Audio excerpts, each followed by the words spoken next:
Mi padre me obligó a cavar un hoyo en el patio de madrugada mientras mi hermana gritaba en el cuarto. Él dijo que ella había perdido al bebé. Fingí creer, pero llamé escondida a la policía. Minutos después, descubrí lo que realmente había pasado. Y eso era peor de lo que yo imaginaba.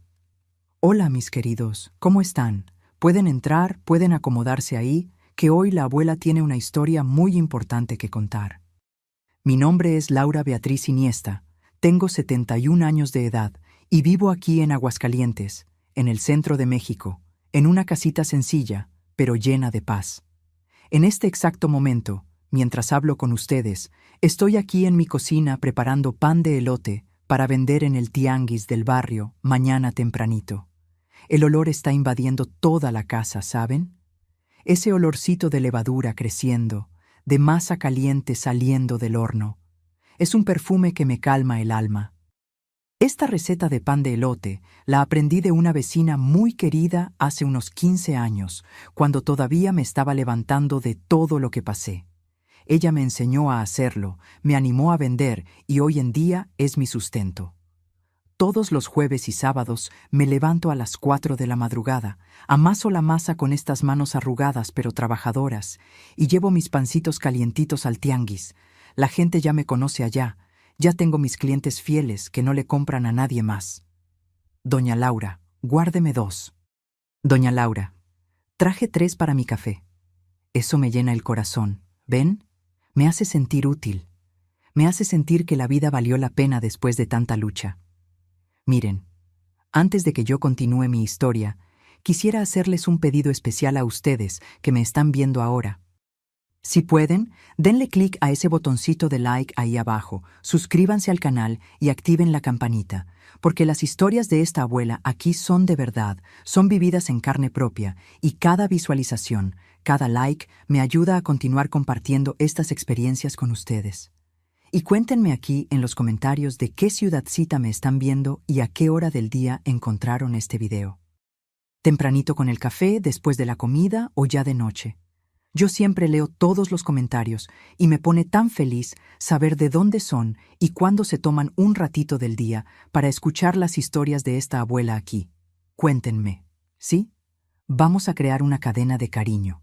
Pero volviendo aquí, yo necesito contarles algo que me marcó para toda la vida. Algo que pasó cuando yo tenía 23 años. Una noche de lluvia torrencial que cambió todo en mi familia.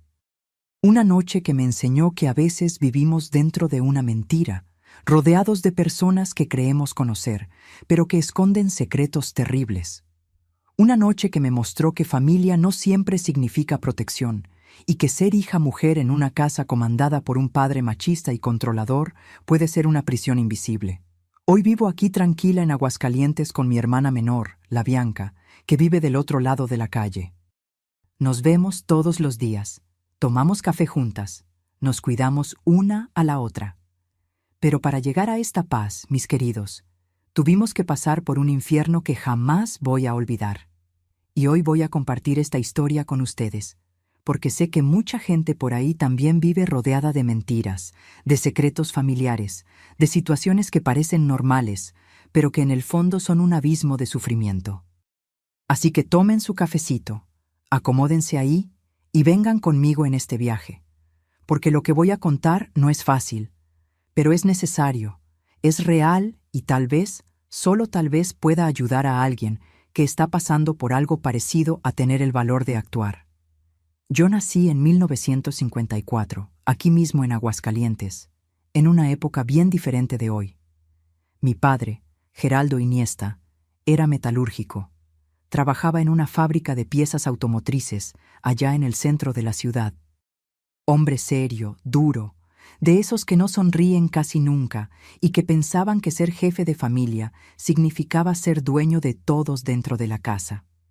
Mi madre, Olinda, era del hogar. Ella cuidaba la casa, cuidaba a los hijos, obedecía todo lo que mi padre mandaba sin cuestionar. Yo veía en sus ojos una tristeza callada, ¿saben? Esa resignación de quien ya renunció a soñar, de quien aceptó que la vida de mujer era eso mismo, servir, callar, aguantar. Éramos 3 hermanos. Yo era la mayor. Después venía Osvaldo Jr., 3 años menor que yo. Y por último, Bianca, a quien siempre llamamos solo Bia, 7 años menor que yo. ¿Junior? Ah, Junior era el príncipe de la casa. Desde pequeño, mi padre lo trataba como si fuera hecho de oro. Todo lo que Junior hacía estaba bien. Todo lo que Junior quería, lo conseguía. Rompió el juguete de su hermana. Ah, cosas de niño. Déjalo. Sacó mala calificación en la escuela. Los hombres no necesitan estudiar mucho.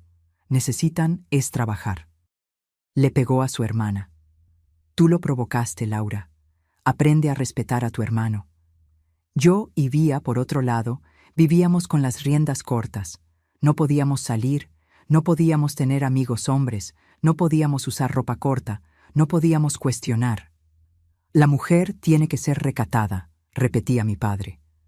La mujer que se da a respetar, se queda en casa, cuida a la familia, no anda exhibiéndose por ahí. Mi madre estaba de acuerdo con todo.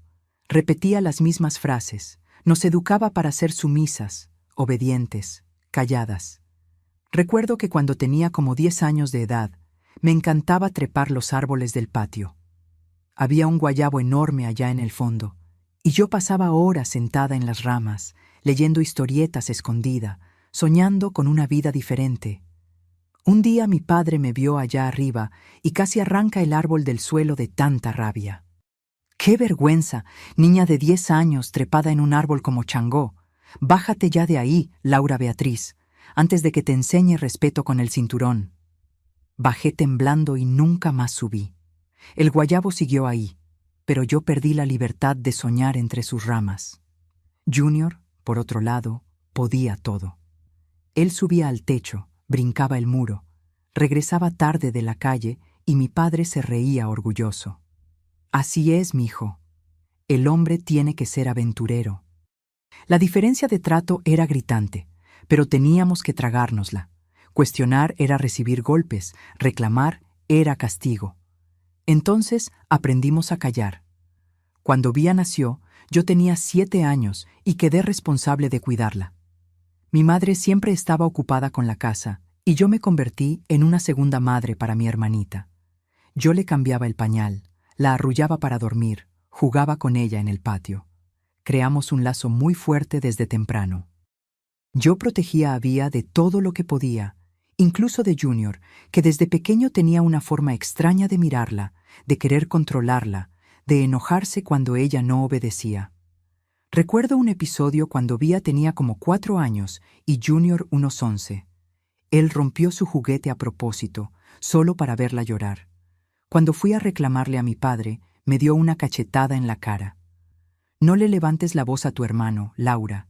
Él es hombre, merece respeto. Me quedé con la cara ardiendo, pero lo que más dolió fue ver que mi madre, que estaba ahí en la cocina, no dijo nada. Solo agachó la cabeza y siguió pelando papas. Crecimos así, en una casa donde el hijo hombre era rey y las hijas eran súbditas, donde gritar, golpear, humillar eran formas normales de educar, donde cuestionar la autoridad del padre o del hermano era pecado imperdonable. Y lo peor de todo, mis queridos, es que pensábamos que eso era normal. Pensábamos que toda familia era así, que todo padre trataba a las hijas de esa manera, que todo hermano mayor tenía ese poder sobre las hermanas. Fue solo mucho tiempo después, cuando ya era adulta, que entendí que vivíamos en una prisión. Una prisión sin rejas, sin candados, pero con muros altísimos hechos de miedo, de culpa, de obediencia ciega.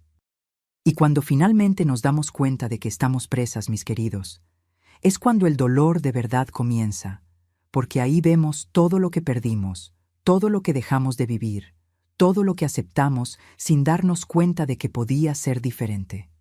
Yo acababa de cumplir 18 años cuando conseguí mi primer empleo en una tiendita de telas aquí en el centro de Aguascalientes. Fue la primera vez en mi vida que tuve un dinerito propio, que pude salir de casa todos los días, que respiré un aire diferente al de la prisión doméstica. Mi padre no quería dejarme, claro. La mujer que trabaja fuera se vuelve una cualquiera, rezongaba. Pero estábamos pasando dificultad económica en esa época. La fábrica donde trabajaba había reducido su salario y él necesitaba mi ayuda con las cuentas. Entonces aceptó, pero con reglas rígidas. Yo iba directo al trabajo y regresaba directo a casa, sin desvíos, sin conversar con nadie, y cada centavo que ganara tenía que entregárselo a él. Fue en esa época que empecé a notar cosas extrañas en casa. Junior, que en esa época tenía unos 21 años, había conseguido un empleo en un taller mecánico, pero vivía sin dinero, siempre pidiéndole a mi padre, siempre debiendo. Salía de noche y regresaba de madrugada, a veces alcoholizado, a veces con olor a cigarro y perfume barato. Mi padre fingía no ver, o peor, le parecía gracioso. Muchacho tiene que aprovechar la vida, después de que se casa, se acaba la diversión, comentaba riendo. Pero lo que más me molestaba era la forma en que Junior miraba a Vía. Ella tenía unos 11 años en esa época, estaba haciéndose señorita y yo veía cómo su mirada cambiaba. Ya no era la mirada de hermano mayor. Era una mirada extraña, prolongada, que me daba escalofríos.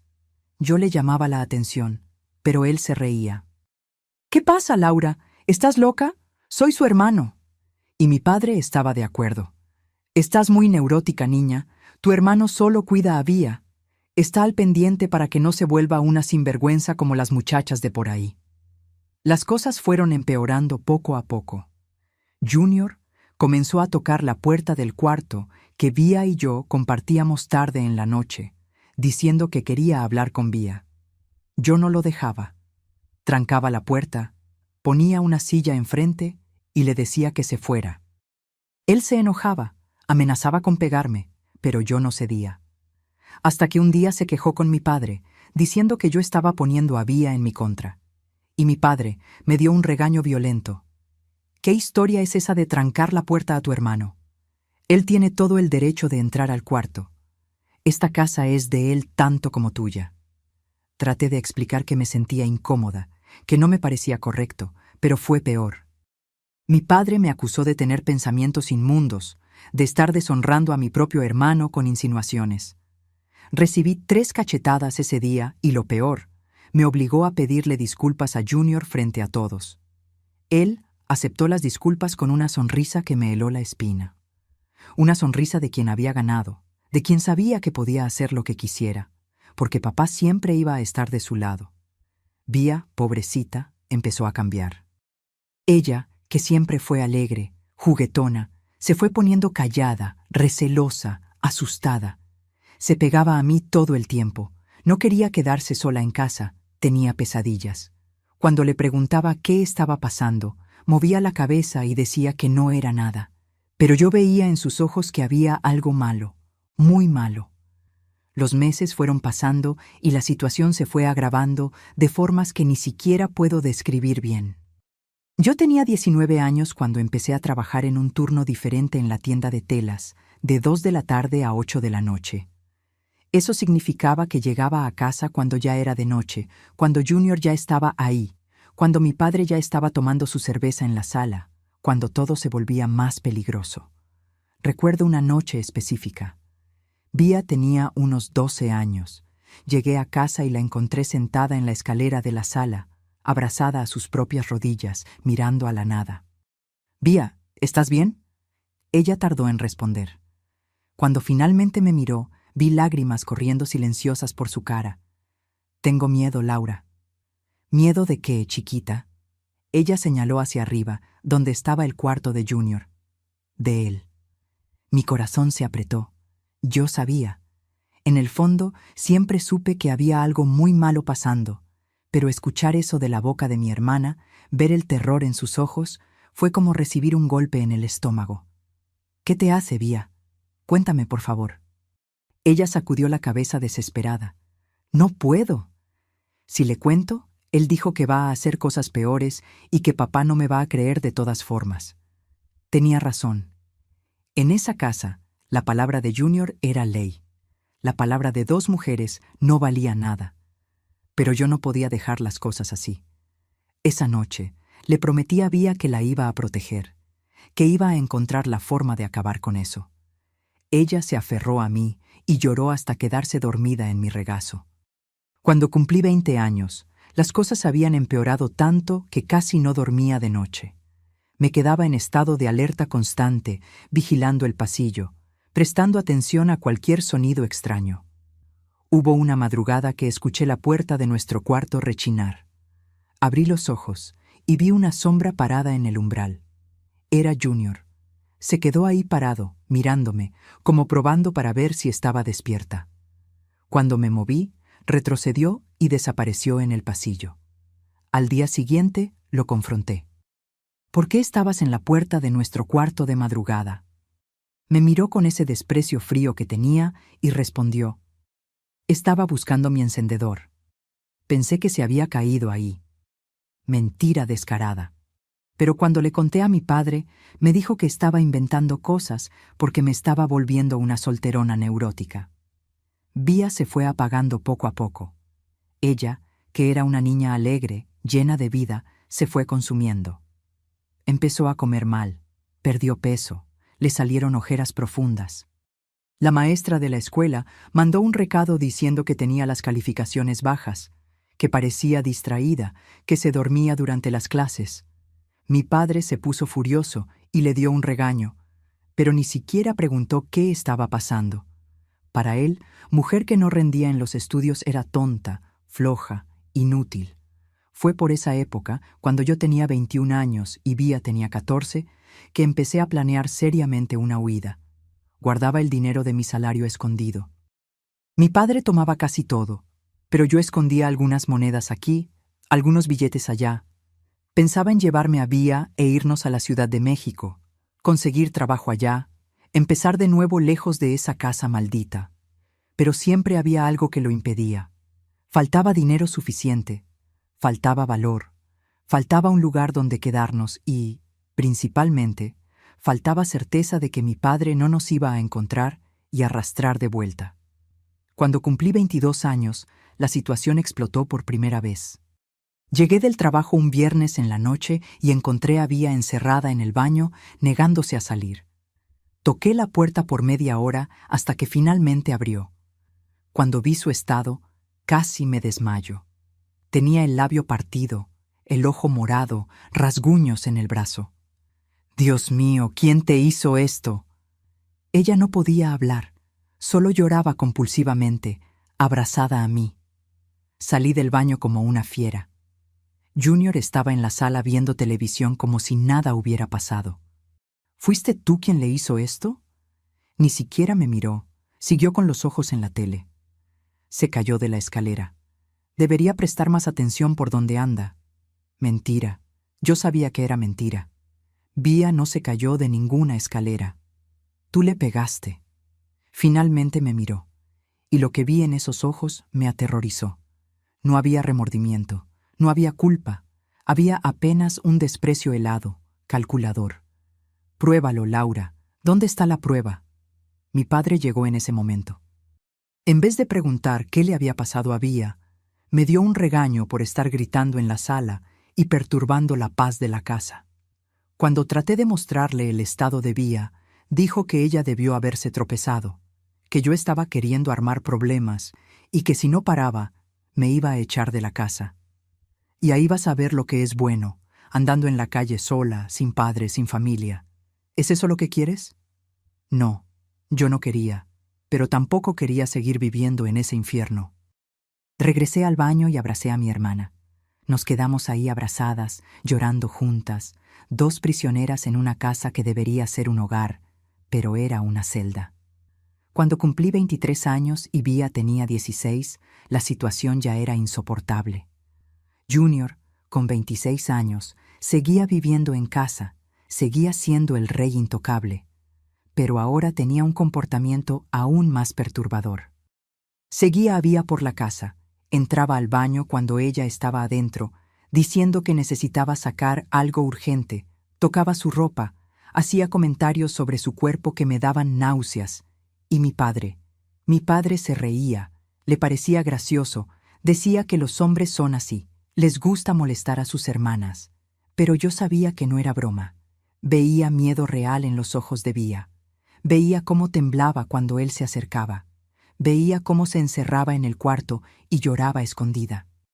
Y yo me sentía impotente, porque cada vez que trataba de proteger a mi hermana, mi padre me castigaba. Cada vez que cuestionaba el comportamiento de Junior, me llamaban loca, mentirosa, mujer que inventa cosas para causar problemas en la familia.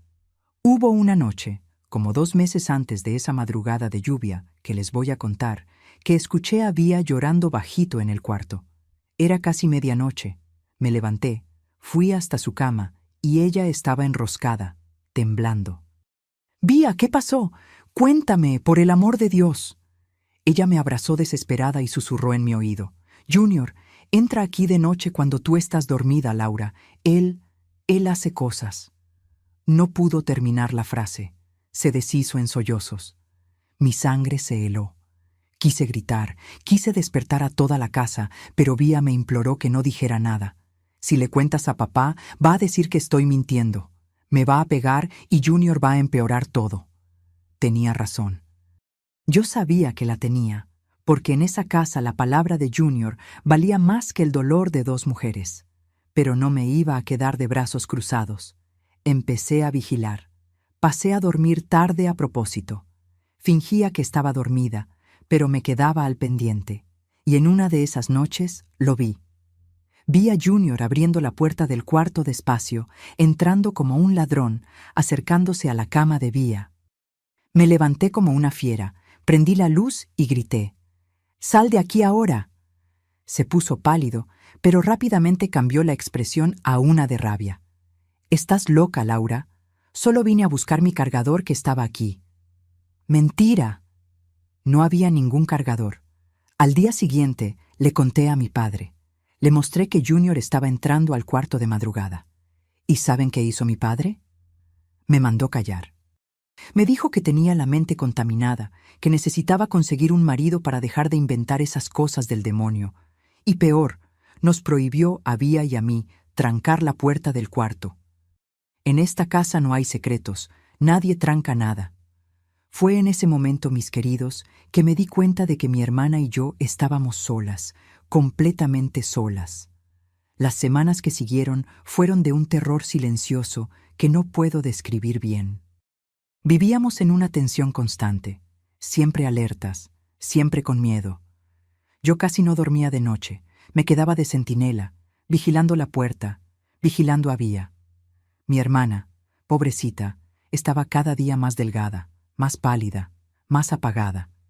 Dejó de comer bien, empezó a tener crisis de llanto de la nada, se aislaba en el patio por horas, mirando al vacío. Mi madre notaba que había algo mal, pero cuando traté de hablar con ella, me cortó. «Laura, por el amor de Dios, para con esas invenciones. Tu hermano es un hombre de bien, él jamás le haría mal a su hermana. Ya sé que tienes la cabeza llena de porquerías, debe ser cosa de esos programas de televisión que ves escondida». No servía de nada. Ella se había vendado los propios ojos porque era más fácil que enfrentar la verdad. Junior, por su parte, empezó a ponerse más osado. Sabía que tenía el apoyo total de mi padre. Sabía que nadie nos iba a creer. Entonces fue perdiendo el miedo. Pasó a hacer comentarios asquerosos sobre Vía delante de todos. A la hora de la comida, a la hora de la cena. «Vía, te estás poniendo bonita, ¿eh? Cualquier día de estos consigues novio y te vas». Pero el tono en que lo decía, la mirada, no había nada inocente ahí. Era posesivo, era amenazador. Recuerdo un domingo específico. Estaba toda la familia reunida en la sala, viendo televisión después de la comida. Vía estaba sentada en el piso, recargada en el sillón, y Junior se sentó detrás de ella en el sillón y empezó a tocarle el cabello. «Tu pelo está bonito, Vía. Déjame hacerte una trenza». Ella se quedó paralizada. No pudo ni decir que no. Vi la desesperación en sus ojos. Me levanté y dije: «Junior, déjala en paz». Me miró con un desprecio frío y respondió: «¿Qué pasa, Laura? ¿Celos de tu hermanita? ¿Envidia porque nadie quiere tocar tu pelo feo?». Mi padre se rió.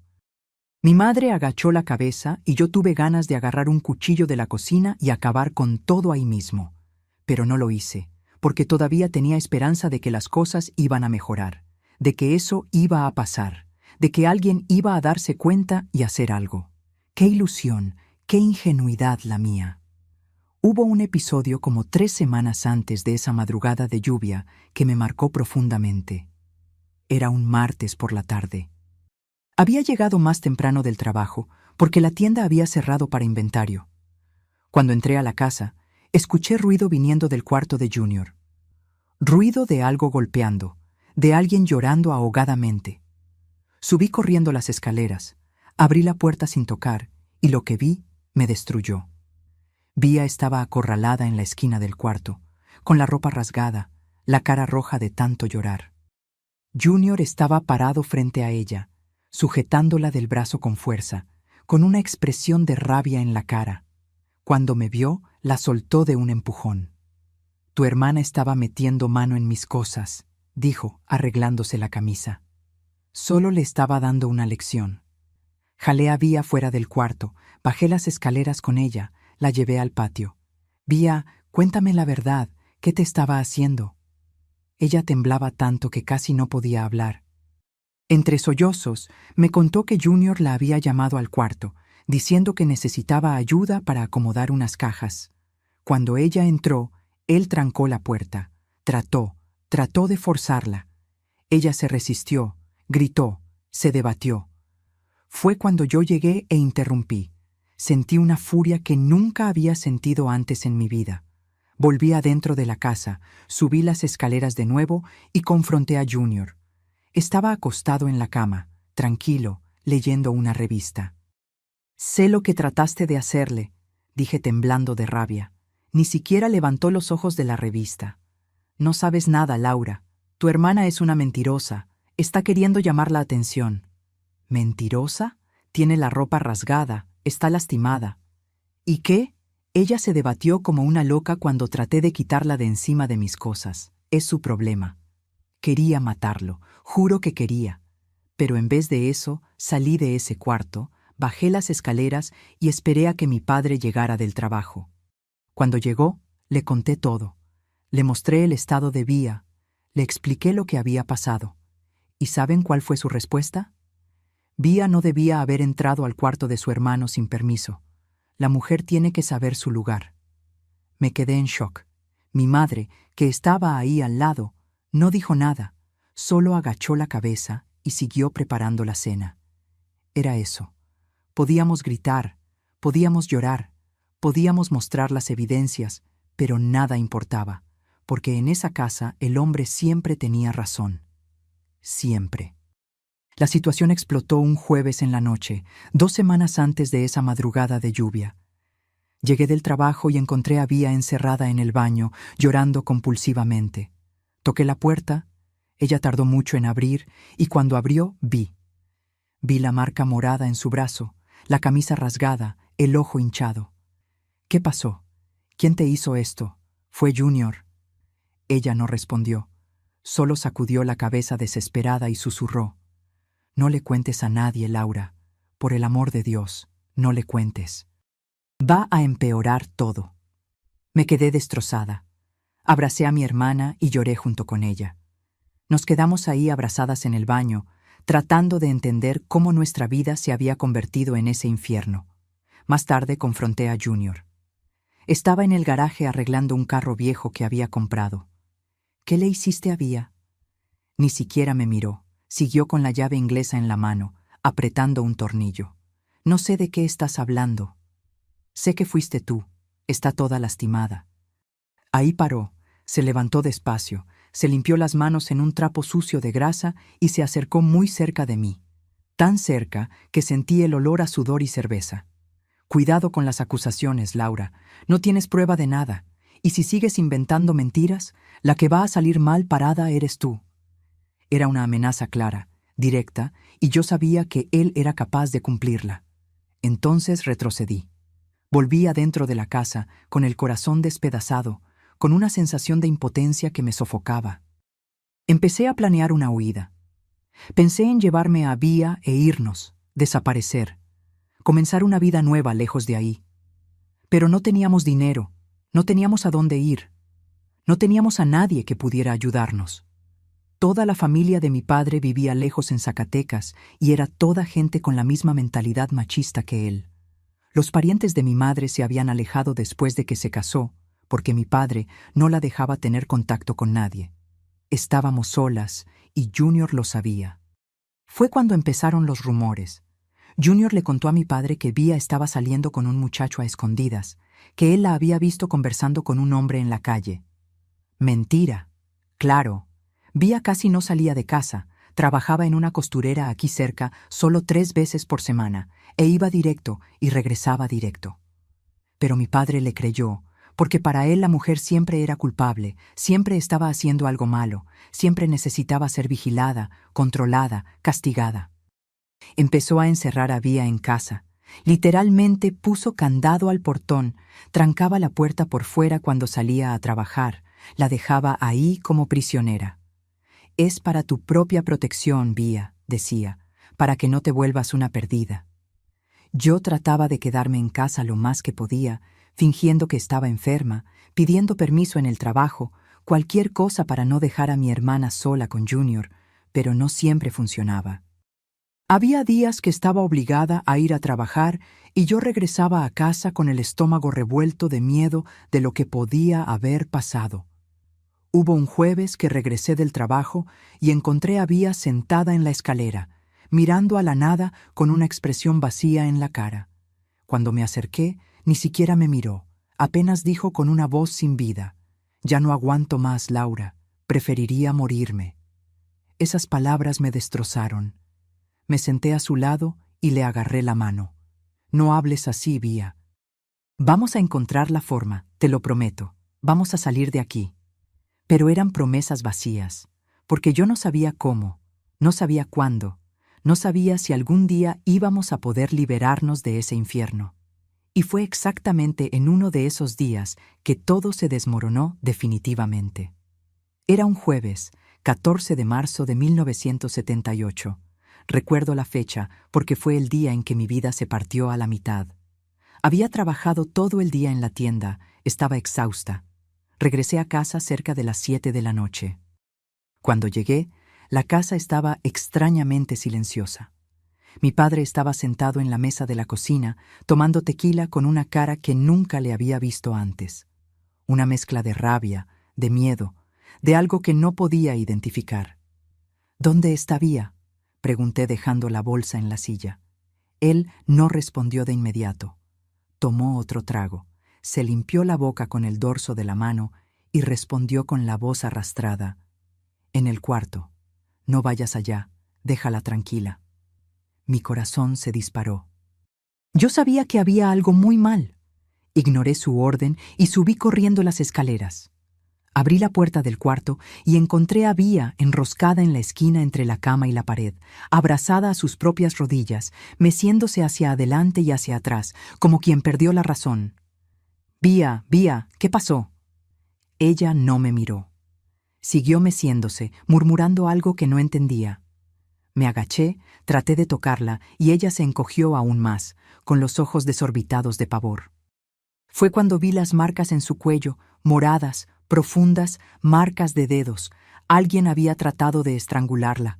Me quedé paralizada por unos segundos, incapaz de procesar lo que estaba viendo. Entonces la furia se apoderó de mí. Bajé las escaleras como un huracán. Agarré a mi padre por el cuello de la camisa y grité en su cara: «¿Qué le hizo Junior? ¿Qué le hizo?». Él me empujó con fuerza, me aventó contra la pared y gritó de vuelta: «Cállate, Laura, cállate antes de que te rompa la madre». Pero yo no iba a callar, no esta vez. Casi la mata, tiene marcas en el cuello y tú sabes, y lo estás protegiendo. Mi padre levantó la mano para pegarme, pero se detuvo a medio movimiento. No por bondad, sino porque en ese momento se dio cuenta de que si me pegaba, yo iba a gritar, iba a hacer escándalo y los vecinos iban a escuchar. Bajó la mano, respiró hondo y habló con una voz helada que nunca voy a olvidar. «Tu hermana inventó una historia. Dijo que estaba embarazada. Estaba queriendo chantajearme para conseguir no sé qué. Junior solo trató de meterle juicio en la cabeza. Fue sin querer. Él no quería lastimar, Pero ella provocó, estaba amenazando con exponer a la familia, con decirle a la gente que Junior, él... No terminó la frase, pero yo entendí todo. Todo encajó en ese momento. Vía no estaba inventando nada. Estaba embarazada de verdad. ¿Y el padre? El padre no era ningún novio misterioso, era Junior. Mi propio hermano había abusado de mi hermana menor por meses, tal vez años, y ahora ella estaba embarazada. Y ellos estaban desesperados por esconder, por callar, por borrar eso. Sentí que el piso desaparecía bajo mis pies. Siempre supe que Junior estaba perturbado.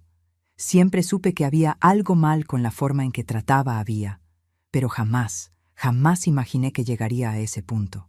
Y mi padre lo sabía y estaba protegiendo al monstruo en vez de proteger a su hija. ¿Dónde está Junior ahora?, pregunté con la voz temblando de odio. Se fue. Va a quedarse unos días en casa de un amigo hasta que las cosas se calmen aquí. Claro. Él huyó. Dejó a Vía destrozada, casi muerta, y huyó como el cobarde que siempre fue. Regresé al cuarto. Vía seguía en esa posición, meciéndose, murmurando. Me senté a su lado, le tomé la mano con cuidado y dije bajito: Vía, mírame. ¿Estás embarazada? ¿De cuántos meses? Ella dejó de mecerse, me miró con esos ojos hundidos, sin vida, y susurró: 3 meses, pero ya no está. Ya no está.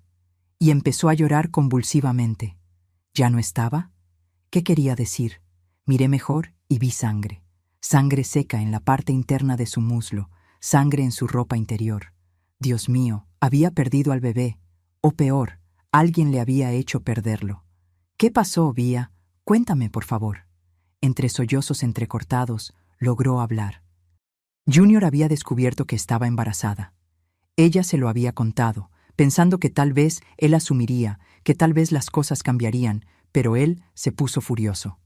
Dijo que ella iba a arruinar su vida, que iba a destruir a la familia.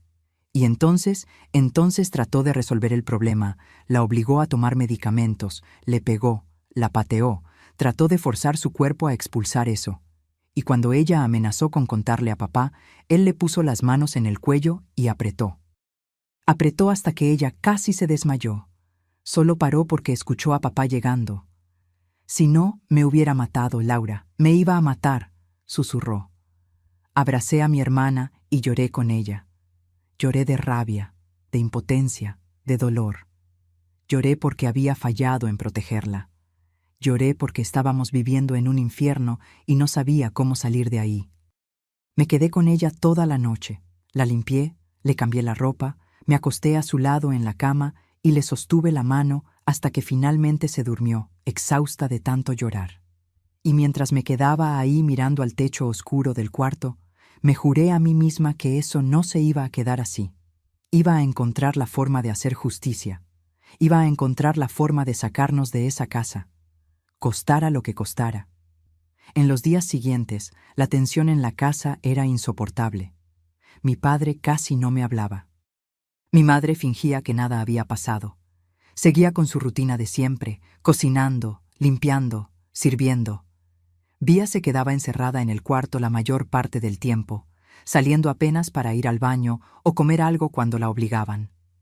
Junior no regresó a casa. Mi padre dijo que estaba dándose un tiempo para dejar que las cosas se enfriaran, pero yo sabía que era porque tenía miedo. Miedo de que alguien descubriera. Miedo de que la verdad saliera a la luz. Fue en ese periodo que empecé a buscar ayuda. Traté de llamar al servicio de asistencia social de la ciudad, pero cuando la mujer del otro lado de la línea me preguntó si tenía pruebas, si tenía denuncia formal, si tenía testigos, me desanimé. No tenía nada de eso. Y Vía se negaba terminantemente a hablar con extraños, aterrorizada con la posibilidad de que nadie le creyera y que la situación empeorara aún más. Traté de conversar con una vecina de confianza, doña Teresa, una señora de edad que vivía 3 casas abajo. Pero cuando empecé a contar, me interrumpió. Laura, chiquita, entiendo tu preocupación, pero esas son cosas de familia. Ya sabes cómo es. Cada casa tiene sus problemas. Mejor no te metas en líos, deja que tu padre lo resuelva. Una vez más el mismo mensaje. Cállate, acepta, no hagas olas. Estaba desesperada, sin salida, sin esperanza, pero no tenía idea de que la peor noche todavía estaba por venir, porque 3 semanas después de ese día, en una madrugada de lluvia torrencial, mi padre me iba a despertar a gritos, me iba a aventar una pala en la mano y me iba a arrastrar al patio para cavar un hoyo. Y lo que iba a descubrir esa noche de lodo y relámpagos me iba a atormentar por el resto de mi vida. Eran las 3 de la madrugada cuando mi padre tiró la puerta del cuarto gritando mi nombre. Me desperté asustada, desorientada, y cuando vi su cara iluminada por el pasillo, supe que había pasado algo terrible. Sus ojos estaban desorbitados, estaba sudando frío, las manos temblando. «Levántate, Laura, levántate ahora». Me jaló de la cama con tanta fuerza que casi me caigo, me aventó una pala vieja y oxidada y me arrastró escaleras abajo. Traté de preguntar qué estaba pasando, pero no respondía. Solo me jalaba cada vez con más fuerza, arrastrándome por la casa oscura. Afuera estaba lloviendo de esa forma que parece que el cielo se va a caer. Una lluvia gruesa, violenta, que ensordecía los oídos y empapaba todo en un minuto. Rayos cortaban el cielo cada pocos segundos, iluminando el patio con una luz blanca y aterradora. Me jaló hasta el fondo del patio, bajo la lluvia, hasta una esquinita oscura, cerca del muro del fondo, lejos de la vista de los vecinos. «¡Cava!», gritó, señalando al suelo de tierra. «Cava hondo y cava rápido». Yo estaba temblando de frío, de miedo, de confusión. La lluvia estaba tan fuerte que casi no podía abrir los ojos bien. «Papá, ¿qué está pasando? ¿Por qué tengo que cavar?». Él miró hacia los lados, verificando si había alguien mirando por las ventanas de las casas vecinas, y susurró con una voz desesperada. «Tu hermana, Vía, perdió al bebé. Abortó en el baño hace poco. Tenemos que enterrarlo. Nadie puede saber que estaba embarazada. Si alguien se entera, el honor de la familia se acaba. Entonces cava, Laura, cava y cállate». Mi sangre se heló. Vía había abortado de nuevo, pero yo pensé que ya había perdido al bebé semanas atrás, a menos que yo hubiera entendido mal o que hubiera quedado embarazada otra vez. No sabía qué pensar. Solo sabía que había algo muy, muy mal pasando. Pero mi padre estaba ahí vigilándome con esos ojos enloquecidos, y yo tenía miedo, mucho miedo. Entonces empecé a cavar. La tierra estaba empapada, pesada. Cada palada parecía pesar 1 tonelada. La lluvia lavaba mi cara, mezclada con lágrimas que ni me daba cuenta que estaban cayendo. Yo cavaba y cavaba, mientras mi padre se quedaba ahí parado, sosteniendo una caja de zapatos envuelta en bolsas de basura negras. Fue entonces que miré al segundo piso de la casa. El cuarto de Vía tenía la luz prendida y podía escuchar, aún con el ruido de la lluvia, gritos ahogados, gritos de terror, gritos que no eran de dolor físico común, eran gritos de pavor absoluto. «Papá, Vía está gritando allá arriba.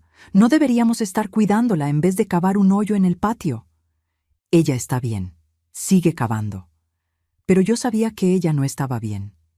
Esos gritos eran gritos de alguien que estaba sufriendo mucho. Paré de cavar por un segundo y miré de nuevo a la ventana del cuarto. Y fue cuando vi una sombra. No era la sombra de mi hermana enroscada en la cama. Era la sombra de un hombre. Un hombre alto, fuerte, caminando de un lado para otro, nervioso. Reconocía la silueta. No era un médico, no era un extraño, era Junior, mi hermano mayor, el hijo que mi padre trataba como un rey y que supuestamente estaba en casa de un amigo. Él estaba ahí arriba con Vía, y ella estaba gritando. Mi corazón empezó a latir tan fuerte que pensé que se me iba a salir por la boca. Mi sangre se heló. Junior estaba ahí arriba con ella y mi padre estaba aquí abajo, desesperado por esconder algo. «Papá», mi voz salió temblorosa. «Junior está allá arriba con Vía». Se puso tenso, no respondió, solo dijo: «Cava más hondo, está muy poco profundo». Pero ya no podía seguir cavando. Mi cabeza estaba dando vueltas, tratando de entender qué estaba pasando. Si Vía había abortado, ¿por qué Junior estaba ahí arriba? ¿Por qué ella estaba gritando de esa forma? ¿Y qué había en esa caja de zapatos que mi padre estaba sosteniendo con tanto desesperación? Dejé caer la pala en el suelo. «Papá, necesito tomar agua. Me voy a desmayar». Él refunfuñó, pero dejó. «Ve rápido y tranca la puerta». Corrí a la cocina.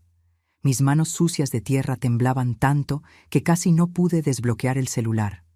No llamé a la ambulancia. No sabía si Vía necesitaba ambulancia o si había algo mucho peor pasando. Entonces, marqué el 911. Una voz de mujer contestó. «Policía Federal, ¿en qué puedo ayudarle?», susurré desesperada, mirando a la ventana para asegurarme de que mi padre no estaba viendo. «Por favor, mi padre me está obligando a enterrar algo en el patio y mi hermana está gritando allá arriba con mi hermano. Creo que mataron a alguien o están lastimando mucho a mi hermana. Por favor, vengan rápido». La dirección es Calle de las Acacias, número 347, Aguascalientes. ¿Puede repetir, enterrar qué en el patio? No sé. Mi padre tiene una caja envuelta en bolsas de basura. Dijo que mi hermana abortó, pero ella está gritando allá arriba y mi hermano está con ella. Por favor, vengan pronto. Mantenga la calma, señora. Ya estamos enviando una patrulla. No cuelgue. Pero tuve que colgar. Escuché pasos en el porche. Escondí el celular en el bolsillo, abrí la llave del fregadero, me mojé la cara y volví al patio antes de que se diera cuenta. Seguí cavando, rezando para que la sirena fuera más rápida que la pala. Mi corazón latía descompasado. No sabía qué iba a pasar cuando llegara la policía. No sabía si iba a empeorar todo. Pero tampoco podía seguir cavando ese hoyo, enterrando esa caja, mientras mi hermana gritaba de pavor allá arriba. La lluvia seguía cayendo, yo seguía cavando, y mi padre seguía ahí nervioso, mirando al muro de los vecinos a cada ruido, hasta que de repente escuché sirenas a lo lejos, pero acercándose. Mi padre las escuchó también. Se puso pálido. ¿Qué sirena es esa? ¿Alguien llamó a la policía? Fingí sorpresa. No sé, papá, debe ser para los vecinos. Pero la sirena se fue poniendo más alta, más cerca, y entonces luces rojas y azules empezaron a reflejarse en el muro del patio. La patrulla se había parado frente a nuestra casa. Mi padre entró en pánico total. Soltó la caja en el suelo. Trató de arrancarme la pala de la mano. «Esconde esto, esconde todo. Si te preguntan algo, no sabes nada». Pero ya era tarde. Los policías empezaron a tocar el portón. «Policía, abran el portón. Recibimos una denuncia». Mi padre se quedó paralizado. Me miró, después miró la caja en el suelo, después el hoyo que yo había cavado, y entonces trató de correr. Agarró la caja y trató de correr al fondo del patio. Tal vez brincar el muro, huir. Pero la tierra estaba tan mojada, tan resbalosa, que se resbaló, cayó de cara en el lodo.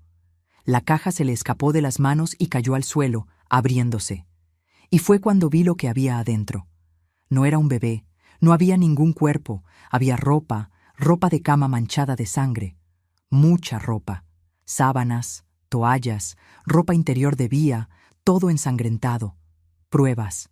Estaba tratando de esconder pruebas. Los policías tiraron el portón, entraron corriendo al patio. Vieron a mi padre caído en el lodo, la caja abierta con la ropa ensangrentada esparcida, y yo ahí parada, sosteniendo la pala, empapada de lluvia y lágrimas.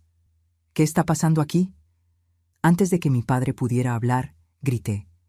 «Mi hermana está allá arriba, está gritando, mi hermano está con ella. Por favor, ayúdenla». 2 policías subieron corriendo al segundo piso. Los escuché tirar la puerta del cuarto. Escuché gritos de Junior, sonido de pelea, y entonces silencio. Uno de los policías bajó cargando a Vía en brazos. Estaba inconsciente, pálida, sangrando. «Llamen a la ambulancia ahora». El otro policía bajó, arrastrando a Junior esposado. Tenía la cara arañada, la camisa rasgada y una expresión de odio puro. Cuando pasó junto a mí, escupió en el suelo. «Traidora, acabaste con la familia». No, yo no acabé con la familia. Salvé a mi hermana. Mi padre fue arrestado ahí mismo, todavía sucio de lodo, tratando de explicarles a los policías que todo estaba bajo control, que era asunto de familia, que no necesitaban policía. Pero los policías no estaban escuchando. Habían visto la ropa ensangrentada, habían visto el hoyo cavado en el patio, habían visto a Vía inconsciente. Sabían que ahí había pasado algo muy grave. La ambulancia llegó minutos después. Fui junto con Vía al hospital. Ella estuvo internada por 5 días. Había perdido mucha sangre, tenía marcas de agresión física reciente por todo el cuerpo, y sí, había abortado, pero no había sido natural. Había sido forzado, con medicamentos, con violencia física, con trauma. Durante el interrogatorio en la delegación, toda la verdad salió a la luz. Junior había abusado de Vía por años. Ella quedó embarazada 2 veces. La primera vez, él la obligó a abortar con medicamentos y agresiones, y fue eso lo que había pasado semanas antes. Pero quedó embarazada de nuevo, casi inmediatamente, y cuando él se enteró, entró en desesperación. Esa noche había regresado a casa escondido, había subido a su cuarto y había tratado de forzar otro aborto. Le pegó, la pateó, le dio medicamentos, y mi padre lo sabía. Sabía todo. Y en vez de proteger a su hija, ayudó al hijo a esconder las pruebas. La caja para la que yo estaba cavando el hoyo no tenía bebé.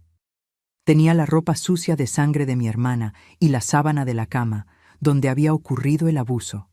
Pruebas. Estaban destruyendo pruebas. Mi padre me dijo en la delegación sin ningún remordimiento: «El hombre tiene futuro, Laura. Junior no podía ir a la cárcel por culpa de un berrinche de mujer. Iba a perder el empleo, iba a quedar marcado por el resto de su vida. ¿Y para qué? ¿Por un error? La mujer aguanta, se las arregla, el hombre no». En ese momento entendí que nunca había tenido un padre de verdad. Había tenido un carcelero, un hombre que pensaba que la mujer era propiedad, que el abuso era un error, que proteger a un violador era más importante que salvar a una hija. Junior y mi padre fueron arrestados. Junior fue condenado a 15 años de prisión por abuso sexual, privación ilegal de la libertad e intento de homicidio. Mi padre recibió 5 años por complicidad y obstrucción de la justicia. Mi madre nunca me perdonó por haber llamado a la policía. Dijo que yo había destruido a la familia, que había deshonrado el nombre de los Iniesta, que me iba a ir al infierno por haber traicionado a mi propio padre y hermano. Ella eligió quedarse de su lado, aún sabiendo todo. Hasta hoy, casi 50 años después, no me habla. Pero está bien, porque esa noche no cavé una tumba para el bebé que nunca existió en esa caja. Cavé la tumba de la impunidad. Cavé la tumba del silencio. Cavé la tumba de una familia que protegía monstruos y sacrificaba víctimas. Y más importante, esa noche salvé a mi hermana. Salvé a Vía.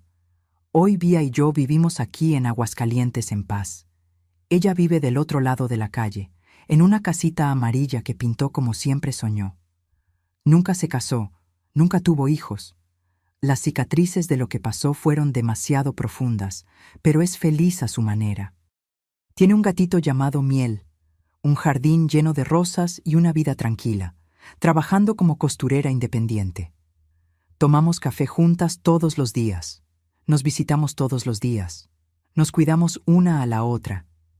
Y a veces cuando cae la noche y estamos sentadas en el porche mirando al cielo estrellado, Vía me toma la mano y dice: «Gracias por haber cavado ese hoyo, Laura. Me salvaste». Y yo respondo: «No, Vía, nos salvamos juntas». Yo vendo mi pan de elote en el tianguis todas las semanas. Vía vende sus costuras. Vivimos de poco, pero vivimos en paz. Y eso, mis queridos, no tiene precio. No tiene precio ninguno. Junior salió de la cárcel después de cumplir 10 años. Trató de contactarme una vez, pidiendo disculpas.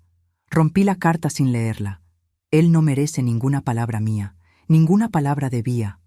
Murió hace 3 años. Tomó hasta morir. Y no sentí nada, ni rabia, ni tristeza, ni alivio, solo indiferencia, porque él ya no tenía ningún poder sobre nosotras hace mucho tiempo. Mi padre salió de la cárcel después de 3 años, por buen comportamiento. Trató de acercarse a nosotras diciendo que había cambiado, que se había arrepentido. Pero cuando Vía dijo que necesitaba pedirle disculpas y reconocer el mal que había hecho, se negó. Dijo que había hecho lo que cualquier padre haría para proteger al hijo. Entonces, cortamos relaciones. Murió hace 8 años solo en un asilo barato. Y no fui al entierro y no me arrepiento.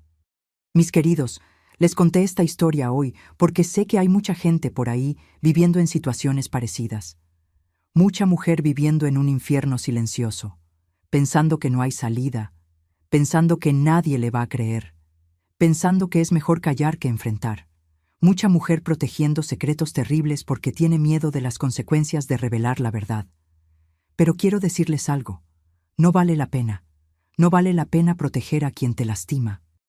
No vale la pena guardar secretos de quien comete crímenes horribles. No vale la pena sacrificar tu vida, tu cordura, tu seguridad para mantener el honor de la familia intacto. Porque ¿saben qué aprendí esa noche de lluvia cavando ese hoyo en el patio? Aprendí que a veces necesitamos destruir la estructura podrida para construir algo nuevo y saludable. A veces necesitamos romper el silencio, aunque eso signifique perder familia, perder casa, perder todo lo que conocemos. Porque al final, lo único que no podemos perder es a nosotros mismos, es nuestra dignidad, es nuestra vida. Si estás pasando por abuso, por violencia, por manipulación psicológica dentro de casa, que sepas que no estás sola, que sepas que existe ayuda, que existen personas que van a creerte, que existen leyes que te protegen y que mereces vivir en paz, con dignidad, sin miedo. Yo pasé 49 años de mi vida pensando que era débil, que no había podido proteger a mi hermana a tiempo, que había fallado. Pero hoy, a los 71 años, entiendo que hice lo que pude con lo que tenía. Usé la única arma que tenía esa noche, la verdad. Y la verdad, mis queridos, por más dolorosa que sea, es siempre más poderosa que la mentira. No tengas miedo de pedir ayuda. No tengas miedo de denunciar. No tengas miedo de romper el silencio. Porque el silencio es lo que permite que los monstruos sigan haciendo lo que hacen.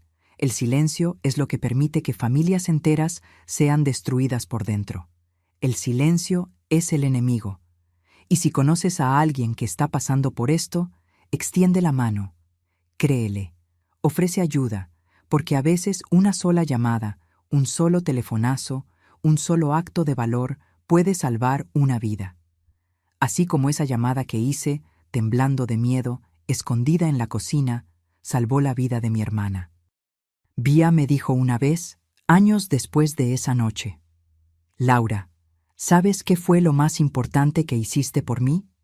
No fue defenderme de Junior, no fue cuidarme cuando estaba rota, fue mostrarme que merecía ser salvada, que mi vida valía la pena, que yo no era la culpable. Me mostraste que merecía justicia. Y es eso lo que quiero dejarles hoy. Mereces ser salvada, mereces justicia, mereces paz. No importa lo que te hayan dicho, no importa cuántas veces te hayan hecho creer que tú eras el problema, que tú provocaste, que lo merecías. No, no lo mereciste, no provocaste, eres la víctima y mereces ser protegida, cuidada, respetada. Entonces, mis queridos y mis queridas que están viendo hasta aquí, quiero hacerles un pedido especial. Si esta historia tocó su corazón, si conocen a alguien que necesita escuchar esto, compartan este video, suscríbanse al canal Memorias de las Abuelas, activen la campanita, porque mientras más gente escuche estas historias, más gente va a tener el valor de romper el silencio. Y déjenme un comentario aquí abajo con la palabra valor, si vieron hasta el final. Solo quien vio hasta aquí va a entender el significado de esa palabra en el contexto de esta historia. Háganlo ahora. No esperen ni un minuto más, porque cada suscriptor, cada compartida, cada comentario es una voz más uniéndose al coro de personas que ya no aceptan más el silencio, que ya no aceptan más la impunidad, que ya no aceptan más que las mujeres sean tratadas como propiedad, como objetos, como desechables. Y saben, mis queridos, miro hacia atrás y veo a esa muchacha de 23 años, empapada de lluvia, cavando un hoyo en el patio, temblando de miedo, pero decidida a hacer lo correcto. Y me siento orgullosa de ella, me siento orgullosa de mí, porque esa noche elegí la verdad, y la verdad me liberó. Me liberó y liberó a mi hermana. Hoy, cuando amaso mi masa de pan de elote de madrugada, cuando siento el olor de la levadura creciendo, cuando veo el sol saliendo por la ventana de la cocina, agradezco. Agradezco por estar viva. Agradezco por haber tenido valor. Agradezco por tener una hermana del otro lado de la calle, viva, libre, en paz. Y les deseo eso también. Vida, libertad, paz. Un beso en el corazón de cada uno de ustedes y hasta nuestro próximo encuentro. Con cariño, abuela Laura.